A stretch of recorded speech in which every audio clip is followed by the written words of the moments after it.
Pues vamos a hablar de la escultura barroca española hoy. La escultura barroca española no tiene nada que ver con la escultura barroca italiana que vimos en el vídeo anterior, ni en temática, ni en forma, estética. Es una escultura muy especial, un periodo muy especial, que además ha marcado, entre otras cosas, la forma que tenemos en España de ver la escultura y también de ver la religiosidad. Toda la escultura española está atravesada por los conceptos contrarreformistas y uno de ellos era la necesidad de alguna manera de evitar la fuga, ¿no?, de creyentes hacia el protestantismo, y este intento de evitar esta fuga lo que va a hacer es crear una escultura que intenta apelar directamente a las emociones del público. Es una escultura además mucho más pensada para algo, para un contexto mucho más devocional. La utilización de los mitos clásicos va a ser mínima en cuanto a ese uso simbólico que veíamos en Bernini con el Apolo y Dafne, ¿no?, o otras obras, y va a estar muy pensada para un público mucho más amplio, ¿no? De hecho, la imaginería, que es como se conoce la escultura barroca española, es una imaginería que se va a terminar sacando a la calle en forma de pasos procesionales, ¿no?, que hablaremos de ellos. Bueno, vamos a ver las características generales de la escultura. Bueno, ¿cuáles son las características generales? La primera, temática religiosa. Fundamentalmente una escultura de tamaño o pensada para una iglesia, por ejemplo, o para un paso de Semana Santa, y no encontraremos una escultura de tipo mitológico o de temas profanos. Además de los retablos, encontramos también la realización de sillerías corales, ¿vale?, muy decoradas, y sobre todo la aparición de los famosos pasos de Semana Santa. Ya veremos cómo son. La escultura funeraria pierde importancia con respecto al Renacimiento, y lo más importante de todo, el material. En lugar de ese mármol blanco que veíamos en las esculturas de Bernini, lo que vamos a encontrar aquí son materiales mucho más pobres, vamos a decirlo así. En este caso, la mayoría de la escultura barroca española está realizada en madera y está policromada, es decir, está pintada. ¿Por qué se pinta? Se pinta fundamentalmente porque necesita dar una sensación de realismo. El realismo es lo más importante de la escultura. Es decir, llega a ser tan importante este realismo que aquellos que estaban especializados en la creación de carnaciones, es decir, de pintar el cuerpo humano para que pareciera un cuerpo real, como por ejemplo en este Cteomo que tenéis aquí, eran artistas aparte. ¿De acuerdo? Cada una de estas obras se van a realizar entre diversos artistas. Va a haber un tallador, pero luego va a haber una persona encargada de pintar la obra, ¿vale?, para darle esa sensación de realismo. ¿Qué tenemos además? Otra característica, el uso de los postizos, es decir, el uso de elementos que no son propiamente madera para aportar mayor realismo, como por ejemplo ojos de cristal, pelo humano real, ¿vale?, lágrimas de cristal, y también ceras teñidas o barnices teñidos de rojo para imitar la sangre, y dientes que en muchas ocasiones eran dientes reales realizados con piezas de marfil, ¿de acuerdo?, pero creando una dentadura humana.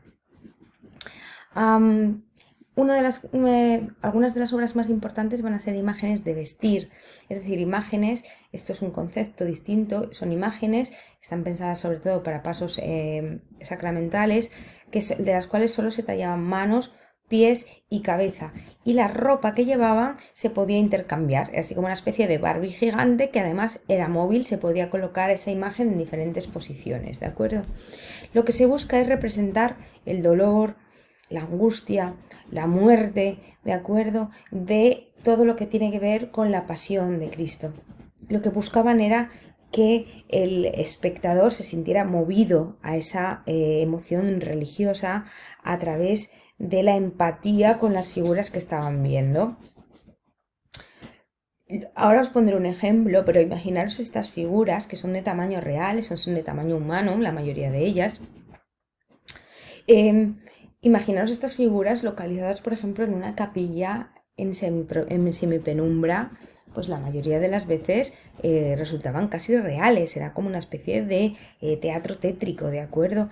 La imaginería española es, por lo tanto, y en eso coincide con la escultura barroca italiana o francesa, en esa teatralidad. Pues una teatralidad mucho más, vamos a decirlo, popular, ¿no? Menos dioses y diosas semidesnudos y muchos más santos, cristos y vírgenes en los momentos más crudos de la pasión y de la penitencia.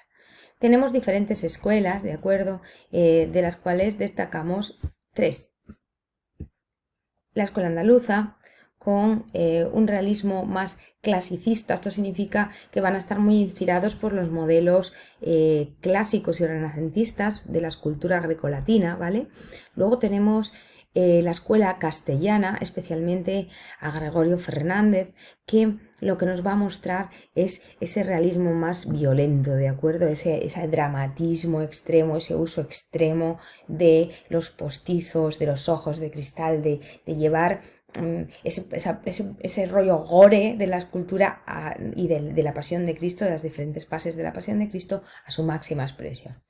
Y también tenemos una escultura rococó que destaca sobre todo por la producción de belenes, y los belenes especialmente los de Salcillo. Es una imagen un poquito más amable dentro de este gusto por la escultura, que es de madera, que está completamente pintada, aunque no está dorada, como podemos ver en la escultura, por ejemplo, renacentista. No hay este sobredorado, ¿de acuerdo? Sino que todo se basa pues en la creación a través de estos materiales y de la pintura, del estofado y de la pintura, de la creación de carnaciones y la creación de una sensación de verosimilitud con la vida real, con el cuerpo real, pero siempre en las opciones más dramáticas. En el caso de Salcillo de los belenes está todo mucho más amabilizado, pero sí que seguimos teniendo este gusto por crear una sensación de verosimilitud. Bueno, vamos a hablar de Gregorio Fernández, la escuela castellana, que especialmente va a tener su foco en Valladolid, especialmente de la mano de Gregorio Fernández. Gregorio Fernández va a ser el creador de los modelos que luego se van a expandir por toda Castilla en estos pasos sacramentales, pasos de Semana Santa, ¿de acuerdo? Él y su taller, porque tenemos que recordar que durante el barroco la escultura española no va a ser una escultura donde trabaja un artista por sí solo, sino que trabajarán en un conjunto de taller. En este taller no solo va a trabajar el escultor y diseñador del modelo, sino también otras personas, otros profesionales, otros artesanos, ¿vale? Porque aún no podemos hablar de artista como luego podemos hablar en el siglo XIX, que van a incorporar o van a realizar partes. Habrá especialistas en postizos, habrá especialistas en pintar esas esculturas y también habrá especialistas en la creación, digamos, la talla per se, ¿no? El Gregorio Fernández y su taller van a marcar todos los modelos iconográficos de la época, de los cuales destacan pues los que tenéis aquí. En la parte de arriba, un Cristo crucificado, una crucifixión. En la derecha, un Cristo yacente, un Cristo muerto, una vez bajado de la cruz, o una piedad como la que tenéis aquí, donde aparece una Virgen María que sujeta el cadáver de su hijo muerto según está siendo o después de haber sido descendido de la cruz. El Cristo muerto va a ser uno de los modelos y especialidades de Gregorio Fernández. La idea de crear la sensación de que lo que estamos viendo es un cadáver real, como en esta pieza que tenemos aquí. Este Cristo es una de las obras más importantes, es un Cristo que ahora podemos encontrar en el Museo Nacional de Escultura y de Valladolid, y que nos muestra pues un cuerpo de un hombre que podría ser un hombre real. Destaca la apertura de la boca, por ejemplo, los ojos entreabiertos porque está muerto, y fijaros en la profusión de sangre saliendo en este caso de la lanzada, que es lo que le produce finalmente la muerte a Jesús durante la crucifixión, la lanzada que atraviesa la costilla, llega al pulmón, inundando el pulmón y haciendo que muera.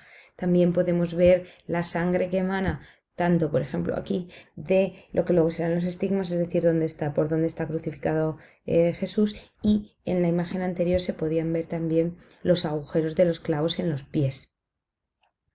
¿Vale? ¿Qué es lo importante en esta escultura? Que los ojos son ojos de cristal para dar una sensación de mayor realismo, y la forma y los dientes también son postizos. La coloración de la piel, a pesar de que luego los barnices se van oscureciendo con el tiempo, pero estaba pensada para crear la sensación de una carnación muerta, es decir, de una persona que está ya ha fallecido, ¿de acuerdo? Destaca de Gregorio Fernández la forma en la que hace el pelo, ¿vale? Es muy característico de él este tipo de pelo, engrenchas de pelo como si fueran mechones independizados uno de otro, aplanados sobre la cabeza, y también la forma en la que le da a esta especie de tirabuzones que le vemos aquí en la barba a este Cristo yacente. Bueno, de cerca puede ser todavía más tétrico, pero ahora imaginaros este mismo Cristo en una capilla iluminada por velas, ¿vale? Porque no hay luz artificial al fondo de una capilla en una catedral de Valladolid, por ejemplo. Tenía que ser algo realmente acojonante, te tenías que morir de miedo solo de verlo. Bueno, busca mucho la teatralidad y también busca ese rollo efectista, ¿no? De que la persona que lo está viendo empatice realmente con la escena. Tiene un montón de Cristos y todos más o menos cumplen las mismas características. Aquí tenemos otra obra también de Gregorio Fernández, este es un ecceomo. El ecceomo es la parte en la que Jesús, una vez prendido en el Monte de los Olivos, es presentado por Poncio Pilatos a una multitud en Jerusalén y les preguntan, ecceomo significa ¿es este el hombre? ¿Es este el hombre al que buscáis? ¿Es este el que dice que es el Hijo de Dios? ¿Es este el que queréis que matemos? Y todo el mundo dice, sí, sí, sí. Aquí Jesús aparece con las manos atadas entre sí. Y si nos giráramos por el otro lado, el ecceomo es justo la escena anterior a la flagelación, es decir, cuando Cristo es atado a una columna y le van a dar 40 latigazos. En muchos casos se suelen representar a la vez. Destacan también los paños de pureza, incluso puesto que estos Cristos y estos, tanto los yacentes como los crucificados, como los ecceomos, son muy parecidos entre sí, muchas veces, puesto que carecemos del documento en el cual se contrata la obra, o carecemos, por ejemplo, de una firma, puesto que estamos hablando de que todavía los escultores barrocos en España trabajaban de modo artesanal y en una estructura completamente gremial, puede ser que a veces no encontremos manera de identificar al autor, porque no aparece firmada la obra, ¿de acuerdo? Recordemos la diferencia fundamental entre esto y lo que podíamos encontrar en la Piedad de Miguel Ángel, que tiene algún añito menos que esta obra que tenemos aquí, La Piedad. Cuando él crea la Piedad, cuando Miguel Ángel esculpe la Piedad, se da cuenta de que es una obra culmen. Y entonces entra por la noche en la iglesia en la que se encuentra la Piedad y en la banda con la cual se sujeta el hábito que lleva la Virgen, una especie de paño, en una banda que es la que sujeta la parte superior, va a grabar una inscripción que dice Michelangelo Buonarroti fecit, es decir, está reconociendo su obra, está reconociendo que él es el autor de esto. Esto en España no pasa. ¿Cómo identificamos entonces un escultor de otro sin saber o no tener documentos que nos lo permitan? Por los paños de pureza. Normalmente esto era un distintivo del escultor que solía realizarlo siempre de la misma manera. Podemos encontrar diferentes paños de pureza. Vamos a encontrarlos con un solo nudo, con dos nudos, diferentes tipos de atados. Estos paños de pureza podían o bien estar hechos en madera o bien ser cartones, ¿vale? Ser como telas acartonadas, ¿de acuerdo? Que se colocaban por encima, así que también sería una especie de postizo, por decirlo de alguna manera. Aquí tenemos otro Cristo en la columna y lo mismo, la cuerda, la columna, la cadena de la columna no están esculpidas en madera, están añadidas a la pieza. Aquí lo mismo podemos encontrar este tipo de peinado, engrenchas, los ojos, la forma de la barba, ¿vale? Lo importante era que esa imagen moviera a la devoción, a la idea de que Jesús ha sufrido y ha muerto por causa de los hombres. Y de alguna manera eso lo humaniza, ¿no? Porque el sufrimiento, digamos que es la característica humana más importante, la capacidad que tenemos para comprender el sufrimiento. Esto es lo que dice la fe católica, y por lo tanto también esto implica que podemos sentirnos identificados con esto. Todos hemos sufrido alguna vez. Fijaros en los postizos del ojo, con los vidrios simulando, pues bueno, que ese señor nos está mirando, parece una persona real. Crucificados, todos los que queráis y más. Hay distintos tipos de cruces, como esta, que son una cruz de tablones. Otras veces, como veremos en la escuela andaluza, se trata de una cruz que llamamos de leño vivo, es decir, que imita un árbol, ¿vale? Sin tallar. Lo mismo, encontramos el sufrimiento y la utilización de postizos, por ejemplo, la corona de espinas está colocada sobre la cabeza. El Cristo de la Luz en un paso procesional, veis también aquí el detalle minucioso de la entrada de la lanza, la sangre arrollando por las axilas, arrollando incluso por debajo del paño de pureza, arrodillando por debajo, ¿de acuerdo? Otros conjuntos son, por ejemplo, este conjunto que tenéis aquí, que es el conjunto de la piedad, ¿vale? Es la piedad con los dos ladrones, ¿vale? ¿Qué tenemos? Otra de las escenas de la pasión. Jesús en brazos de su madre, Jesucristo muerto ya, descendido de la cruz, la Virgen María clama al cielo, ¿de acuerdo? Y a los laterales los dos ladrones. Recordaros que los dos ladrones no aparecen en el relato de la crucifixión que encontramos en los evangelios oficiales, sino que es un relato que viene de los evangelios apócrifos, ¿de acuerdo?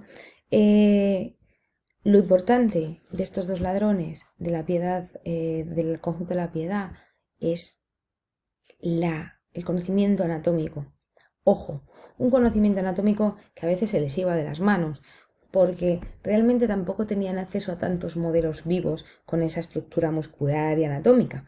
Y muchas veces podemos encontrar que hay una multiplicación, por ejemplo, de abdominales. En vez de un six-pack, ¿no? Pues lo que tenemos es una tableta de chocolate completa de 12 abdominales. Bueno, fijaros, eso sí, cómo tienen en cuenta Gregorio Fernández la gravedad, ¿no? Con la que un cuerpo colgado de una cruz caería hacia adelante.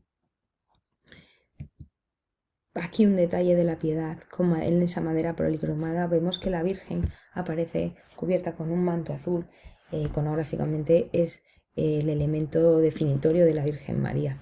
A diferencia de la Virgen María, de la piedad, por ejemplo, de Miguel Ángel, la piedad de Miguel Ángel, la Virgen, es una chica jovencita. Es imposible de ninguna manera que esa pudiera ser la madre de Jesús. Pero, sin embargo, en las obras de Gregorio Fernández, la Virgen es una mujer madura, una mujer que, calculando así a bote pronto, debía estar rondando los 50 años, ¿de acuerdo? Interesante la cara, el patetismo, esas manos que dramáticamente sujetan por un lado el cadáver de su hijo y con la otra mano miran al cielo preguntándose por qué el padre ha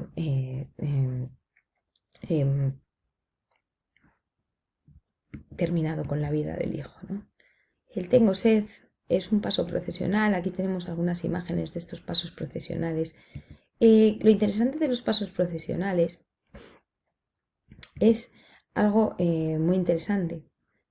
En todos los pasos procesionales podemos diferenciar perfectamente quiénes son los personajes bíblicos, quiénes son los personajes, vamos a decirlo, de relleno, esos personajes que están realizando esas tareas que ayudan a la crucifixión. Por ejemplo, en este caso, en el camino del Calvario, esto es la caída. En la parte de atrás tenemos a la Verónica, ambos, tanto Jesús como la Verónica, la mujer que cuando Jesús cae en una de las caídas del camino al Calvario, cae porque tiene que llevar su propia cruz, lo acaban de pegar de latigazos, vamos, no estaba en su mejor momento tampoco el pobre. Esta mujer llega y le ofrece un paño para que se limpie la cara, y está de sangre y de sudor, obviamente, y de suciedad, ¿no? De haberse caído al suelo. Cuando le ofrece el paño, la cara de Jesús queda impresa, ¿no? Dentro del paño, y ese paño se conoce como la vera icona o verdadera imagen de Jesús, ¿no? Porque es como una especie de retrato realizado con su sangre, y de ahí viene el nombre de Verónica.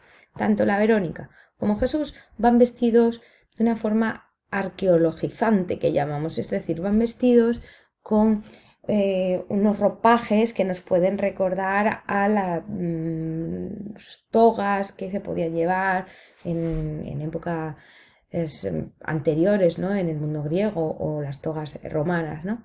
Sin embargo, los personajes que tenemos alrededor, el verdugo que ayuda con la cruz a Jesús, es un recurso para evitar o para hacer que esta escultura reparta el peso, ¿no? Y el señor que va con la trompeta, el hombre que lleva a Jesús sujetado con una cuerda, con una soga, van vestidos a la moda del momento del siglo XVII, ¿de acuerdo? Siempre de esta manera podemos diferenciar a los personajes, digamos, bíblicos, que tienen un protagonismo positivo dentro de la historia, de los que tienen tienen, digamos, una función negativa. Fijaros aquí cómo van vestidos como soldados de la época. El que está aquí con el martillo clavándole los clavos, clavándole el INRI aquí arriba en la cruz a Jesús, la lanza, ¿de acuerdo? Fijaros, a la ropa que llevan es la ropa de los de personajes que son personajes del siglo XVII, o sea, que también son un documento para saber cómo era la moda del siglo XVII.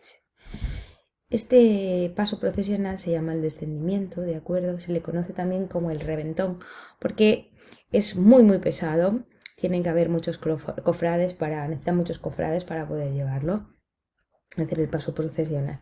¿Por qué se sacan las imágenes procesionales a la calle? Por dos motivos. Uno, para hacer una demostración de fe, para escenificar la parte culminante de la vida de Jesús, que es la pasión, ¿no? El momento en el que Él decide morir por nuestros pecados, por los pecados que la humanidad ha cometido o que está por cometer, y así evitar que Dios Padre termine con la humanidad otra vez más. Es decir, ya había terminado un par de veces el diluvio universal, Sodoma y Gomorra, y estaba pensándose si acabar con la humanidad una vez más. Y es por ese motivo por el que manda a su Hijo Jesucristo para decirles a los hombres: oye, mirad, tenéis que seguir las indicaciones de mi Padre, porque si no vamos a morir todos, vais a morir todos. En este sentido, Jesús, al darse cuenta de que realmente no puede convencer a toda la humanidad, decide hacer una alianza con su Padre. Él muere por todos los pecados nuestros, y nosotros de alguna manera tenemos la opción de vivir hasta que vuelva para llevarnos al reino de su Padre, ¿no? Otro motivo tiene que ver con los cultos paganos anteriores al catolicismo. Estos cultos paganos solían estar centrados, ¿no?, en la idea de sacaron imágenes que servían para diferentes propósitos, en especial para llamar a la lluvia, para que hubiera una buena cosecha, etc. Lo que van a hacer es algo que termina siendo algo sincrético de la devoción pagana, se convierte en una devoción católica, y algunos de estos ritos, como por ejemplo el sacar las imágenes a la calle, se van a reutilizar, ¿no?, porque estaban ya en la creencia popular, en la forma en la que la gente de a pie devocionaba o creía, ¿no?, en las cosas, y se van a convertir en un acto teatral, que son los pasos de Semana Santa. no tienen parangón en el mundo, es decir, hay otros lugares donde podemos encontrar pasos de Semana Santa. En los países que fueron o que pertenecieron al Imperio Español, en Latinoamérica sí que hay un cierto contexto devocional donde se sacan las imágenes a la calle, pero ningunos pasos tienen la grandiosidad, la monumentalidad que podemos ver en los pasos de Semana Santa españoles. Cada uno de esos pasos suele estar unido a una cofradía y esta cofradía es la que se encarga de cuidar el paso, de mantenerlo y de procesionarlo en el día dentro de la Semana Santa que le corresponda. A este paso lo llaman el reventón porque tiene muchísimas formas, muchísimas figuras y por lo tanto pesa una bestialidad. Fijaros en esa teatralidad.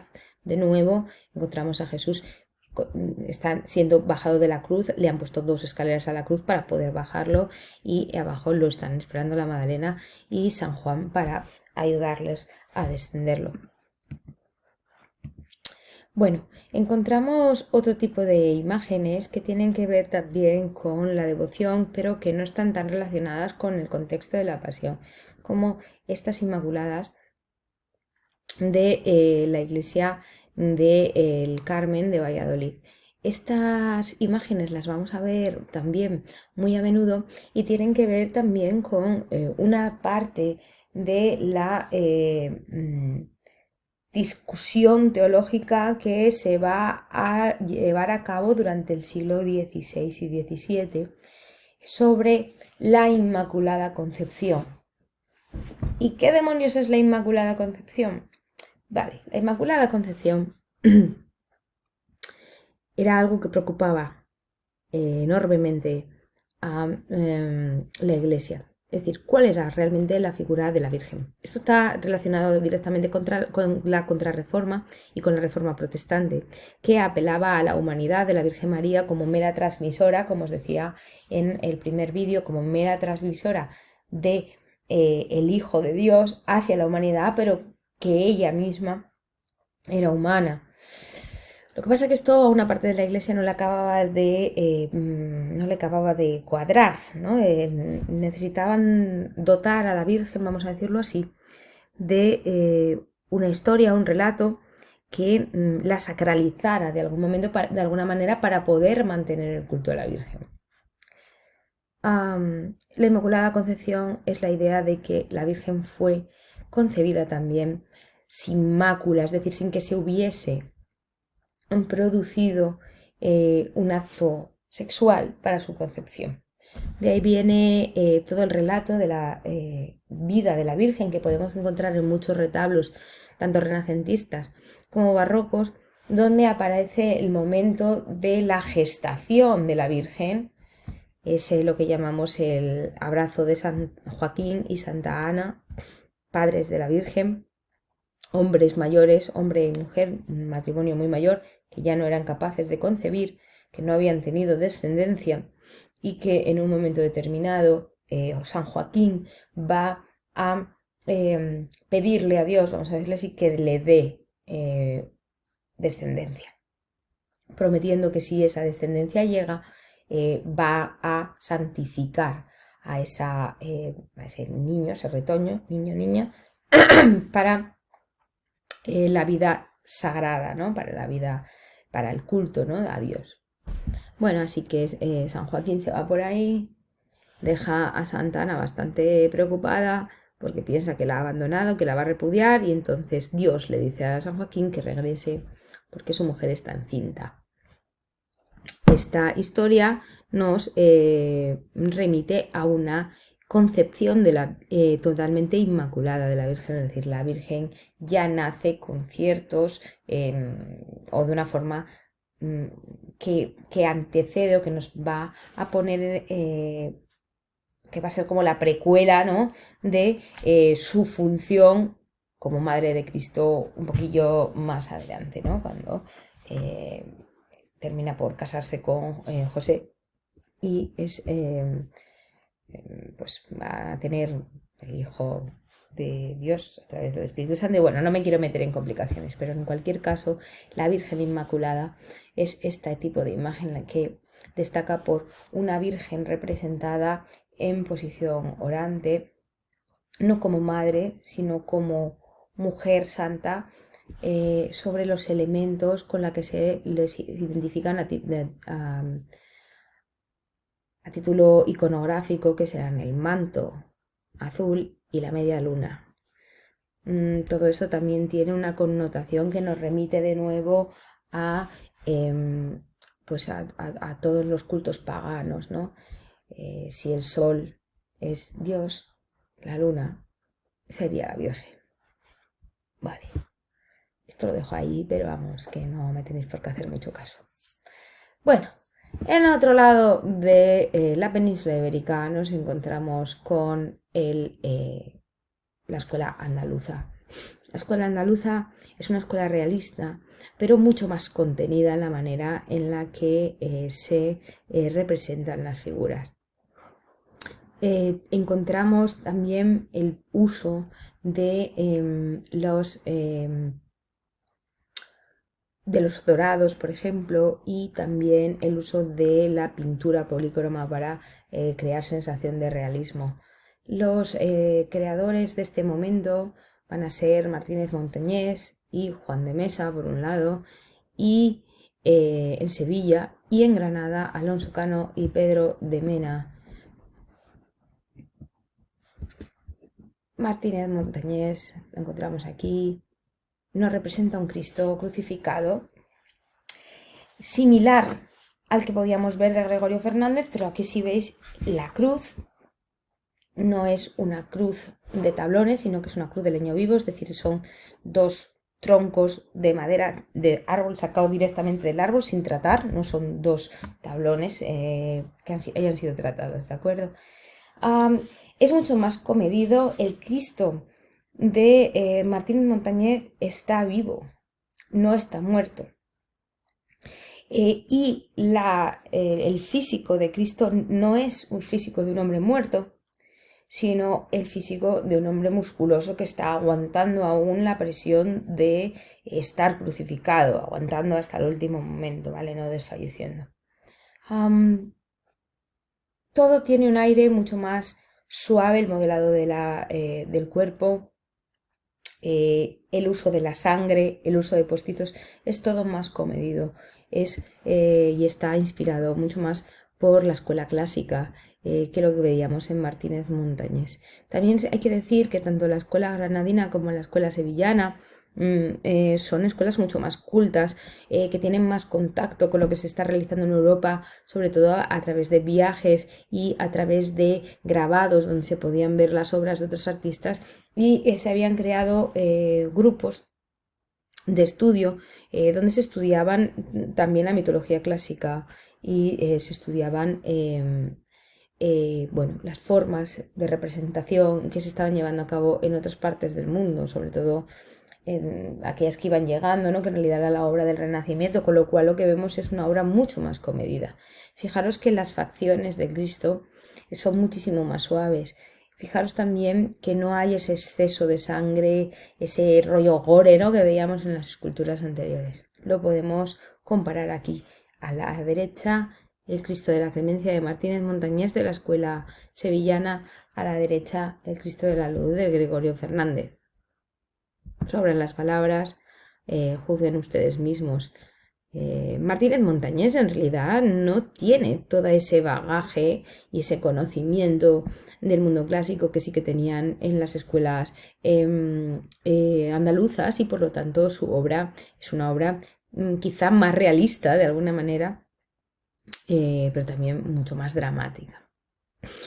Martínez Montañés va a realizar un montón de imágenes de vestir, que os comentaba antes, son estas imágenes que solamente están talladas la cabeza, las manos y los pies. Lo de dentro es un esqueleto móvil, ¿de acuerdo? Como si fuera una marioneta.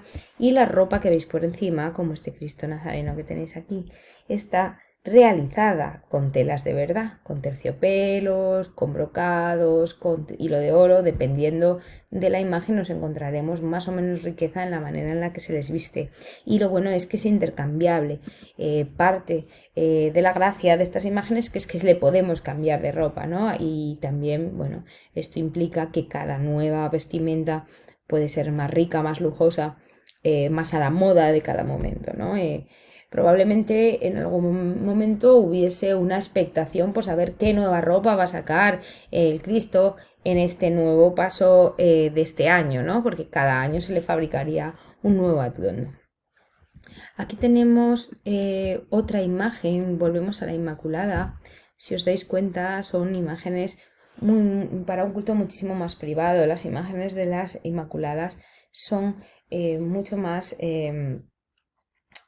comedidas, están pensadas para capillas privadas, no están pensadas para sacar a la calle y que la gente las adore masivamente, ¿no? Y por lo tanto, digamos que la manera en la que se las ve o la manera en la que las podemos observar es desde una religiosidad mucho más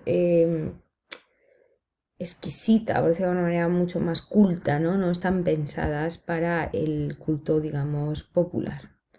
Aquí tenéis otra preciosidad, La Cieguecita. Esta obra es una auténtica maravilla. La llaman La Cieguecita porque al colocar a la Virgen, como veis, mirando hacia abajo en esta posición piadosa, con las manos juntas en acto de oración y los ojos mirando hacia el suelo en una posición pues, de introspectiva, ¿no? Parece que fuera ciega y se la va a conocer así, ¿no? Como la cieguecita. De Martínez Montañés tenemos otras esculturas. No vemos pasos procesionales y vemos esculturas individualizadas, como por ejemplo este busto de San Ignacio de Loyola. Va a producir también mucha imaginería de santos relacionados con órdenes religiosas. Pero bueno, si se quiere poner dramático, se va a poner dramático, como este San Jerónimo penitente que tenemos ahí. Es complejo comprender todas estas culturas sin conocer todo lo que es la historia, ¿no? de los santos y de los mártires dentro de la fe católica, es lo que llamamos las hagiografías, que son la vida de los santos. San Jerónimo es una persona que decide retirarse a una cueva para meditar sobre la pasión de Cristo, es decir, sobre la muerte de Jesús, retirarse a devocionar constantemente y realizar un acto de penitencia individual alejado de multitudes. Por lo tanto, lo que vemos es un hombre mayor, flaco, porque solamente se alimenta de lo poco que puede conseguir, no sin ropa, porque parte de la penitencia es estar expuesto a las inclemencias del tiempo, viviendo en una cueva y constantemente recreándose en esa muerte de Cristo por nuestros pecados, ¿no? Una imagen maravillosa a nivel teatral, muy cruda la forma en la que está representada la anatomía y pues de una gran belleza dramática, vamos a decirlo así. Alonso Cano de la Escuela Granadina es otro rollo. Alonso Cano probablemente, además de escultor, va a ser arquitecto. Alonso Cano es justo lo opuesto a Gregorio Fernández o Martínez Montañés. Alonso Cano prefiere ese comedimiento que de alguna manera tiene todavía rasgos del Renacimiento. Fijaros en esta maravilla de escultura, se llama la Virgen de la Oliva, ya no es una Inmaculada, lo que tenemos aquí es una Virgen Madre con un niño en brazos que es un niño de verdad. Esto es algo que caracteriza la obra de Alonso Cano, esa dulcificación de la iconografía, y destaca sobre todo pues que el niño sea un niño. Que el niño Jesús, ¿no? Es el que sujeta a la Virgen María, sea un niño de verdad. Si nos remitimos hacia atrás en las representaciones de la Virgen como Madre de Cristo, vamos por ejemplo el arte bizantino, pues la Virgen está representada como Virgen Theotokos, es decir, Virgen como trono de Dios, y el niño, Jesús, no es un niño, es un señor pequeñito. ¿Vale? Completamente diferente. Aquí lo que tenemos es un niñito de verdad y una madre joven, que podría ser cualquier madre. De nuevo, atendemos cualquier madre de la época. Digamos, de nuevo atendemos a esa piedad individual, a esa identificación de las personas de a pie, ¿no? Con los elementos de este tipo de imaginería, ¿no? Aquí tenemos sí una Inmaculada maravillosa, igualmente de Alonso Cano. Destaca la manera en la que se estofa todo, es decir, utilizando pan de oro para resaltar los brocados que realmente están tallados en madera de los paños de la Virgen. Y nuevamente los elementos iconográficos de la Inmaculada, como la media luna y las cabecitas de ángeles que sujetan a la Virgen.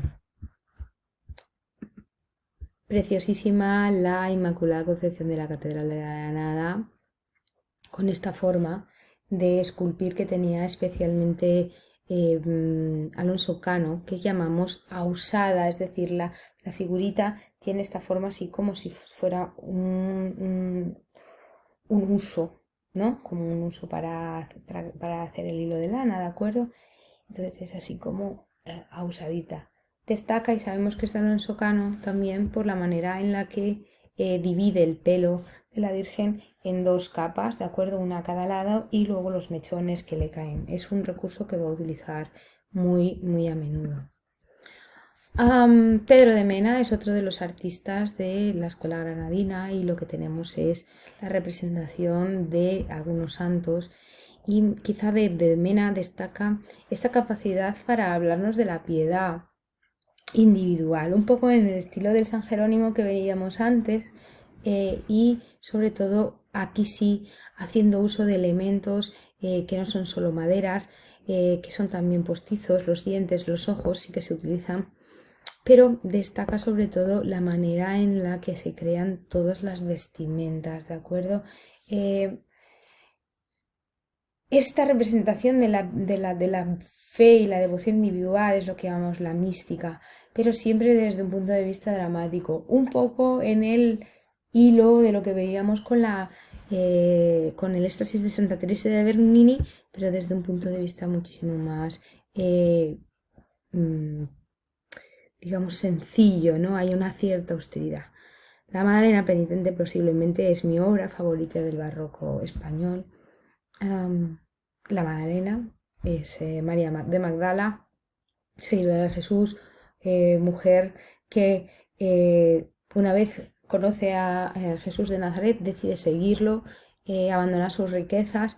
Ella ha sido muy denostada por la mitología clásica, por la mitología cristiana, ¿no? Por la historia cristiana, pero consiguió recuperar, ¿no? El hecho desde el punto de vista de entender que una de las grandes formas o una de los principios de acoger la fe cristiana es la renuncia a la riqueza, la renuncia a la acumulación, porque la avaricia, el querer exponerse a los demás es algo que está mal visto por la fe.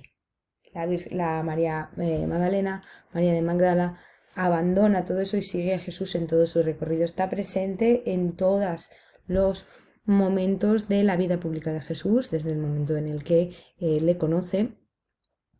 Y una vez muerto Jesús, decide retirarse. Y bueno, tenemos que tener en cuenta que es ella la que encuentra el sepulcro vacío, que es ella la que por primera vez recibe a Jesús resucitado en el non limitanger, es decir, que nadie puede tocarme y me tenéis que creer solo por lo que veis. Y una vez que ya pasa todo esto, la Madalena decide retirarse. ¿Qué tenemos? Una imagen, es de aproximadamente 1,20 m, lo que tiene de grande esta imagen. Lo que tenemos es una mujer delgada, cubierta con una especie de vestido de rafia, no tiene ninguna riqueza, no tiene nada. Ese vestido no es un postizo, está hecho en madera y está tallado para dar la sensación de ser pues esta especie de material, ¿no? Vegetal, ¿no? Pues con el que se cosen los cestos, por ejemplo. Sujeta en una mano crucifijo con la imagen de Jesús y la otra mano en el pecho, pensando precisamente como San Jerónimo u otros penitentes en esa muerte heroica de Jesús por todos nuestros pecados. La imagen es espectacular, está toda tallada en una pieza excepto el crucifijo y es una auténtica maravilla, deliciosa a nivel de talla, pero también espectacular en cuanto a transmisión de emociones, ¿no? Con muy pocos elementos, con muy pocos detalles, nos da toda la información que necesitamos. Es una maravilla que podéis ver en el Museo de Valladolid y que solo por ver esta imagen merece la pena. Bueno, otros artistas de la escuela de barrocos, de la escuela barroca española, van a ser aquellos que trabajen para la corte, como en la realización de algunas de las obras ecuestres más importantes que tenemos en este momento. Los retratos ecuestres que tenemos aquí, el de Felipe III y el de Felipe IV. ¿Cuál es la dificultad de estas maravillosas esculturas que tenéis aquí? Estos son bronces, ¿de acuerdo? No son maderas, están realizadas para estar colocadas en grandes plazas, son esculturas que están también pensadas para publicitar la monarquía. ¿Y qué es lo más importante? Lo más importante de estas esculturas, tanto la de Juan de Bolonia como la de Pietro Daga, es el hecho de que el caballo se encuentra realizando una corbeta, es decir, levantado sobre las patas de atrás. Esto es o sea, no hay ninguna manera de que esto se sujete si lo pensamos, ¿no? Es decir, una escultura que está en total equilibrio de bronce, os repito, todo esto es bronce, está hueco por dentro, se supone, pero sigue pesando una barbaridad. Y del tamaño, además, el que lo encontramos. ¿Qué es lo que vamos a ver? Pues este caballo tiene un truqui. ¿Cuál es el truqui? La mitad inferior, los cuartos traseros, el bronce no está vacío, está lleno. Por lo tanto, al estar lleno el interior, pesa más y permite que el punto de equilibrio baje y que la escultura se pueda levantar de esta manera, creando la sensación de que el caballo está levantado sobre sus praderas traseras y con las dos patas delanteras hacia arriba. Fue en su momento una auténtica revolución.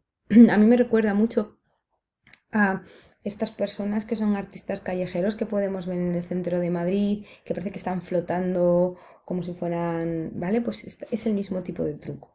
No vemos dónde está el punto sobre el que se apoyan, pero existe. Y en este caso simplemente lo que hicieron fue rellenar los cuartos traseros con material para que pesara y de esa manera mantener la estabilidad de la escultura. Bueno, el rococó, pues lo que tenemos es esta elegancia, esta, digamos, un gusto por los colores pastel, las cosas mucho menos dramáticas. Y va a destacar en este caso Francisco Salcillo, ya estamos en el siglo XVIII, murciano, que destaca por sus belenes, especialmente belenes y piezas de un tamaño mucho más pequeño, no son esos grandes pasos monumentales que teníamos al principio de Gregorio Fernández, son piezas mucho más pequeñas, mucho más detalladas también y que también se van a utilizar tanto para procesionar como para estar colocadas en diferentes lugares. Fijaros esta que es la que os enseñaba antes, la oración en el huerto, es una pieza, pero no es para nada ni tan monumental ni tan dramática como la que veíamos en el caso de Gregorio Fernández. Vale. También los Cristos en el rococó van a ser muchísimo más, vamos a decirlo así, amables en cuanto a la imagen que se nos representa y con un cierto gusto por el lujo, ¿no? Fijaros en especial en la cruz, en las terminaciones de la cruz, el tipo de corona que lleva, el INRI, cómo está realizado, ¿no? Con con una exaltación de lujo que no podíamos o que no encontrábamos en las imágenes devocionales del siglo XVII de Gregorio Fernández o de Martínez Montañés, ¿vale? Es algo completamente diferente. El Cristo tampoco es un Cristo muerto, es un Cristo vivo que mira al cielo diciendo: Padre, ¿por qué me has abandonado? Una escena anterior, antes de que se le haya clavado la lanza. Todavía es un Cristo que está soportando, pues eso, la crudeza de la crucifixión, pero que todavía no está en lo más peor, ¿no? En la agonía final.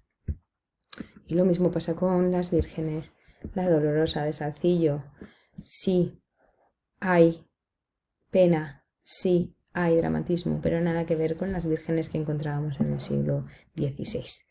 Bueno, pues con esto y un bizcocho hemos terminado con la escultura barroca española. Espero que os haya gustado y nos vemos con la pintura barroca.